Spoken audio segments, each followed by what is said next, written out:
Good morning Das গার্ডেনের তরফ থেকে। দেখুন লাস্ট 3খানা পেয়ারা পড়ে আছে, 3খানা পেয়ারা পুজোর জন্যে, বাড়ির জন্যে আমার বন্ধুরা কেটে নিয়ে গেল এবং লাস্টে আমি কাটছি 2খানা, একটা মনসা পুজোর জন্যে আর একটা আমার মেজো ভাইয়ের জন্যে। তো এ দেখুন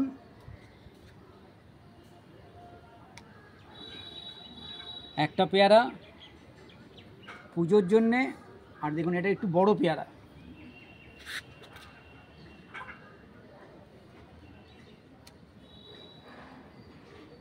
এটা দ্বিতীয় আমার মেজো ভাই বিচকুর জন্যে, ওর বাড়িতে যাবে। তো কিছুই নাই, ছোট্ট গাছে টোটাল 26খানা পেয়ারা হয়েছিল, এখন একটা থেকে গেল। এবং নানা ধরনের দাস গার্ডেনের নানা ধরনের ফল ফুল নিয়ে এগিয়ে চলেছি, আরও সুন্দর যেন হয় চেষ্টা করছি। Thank you, wish you well.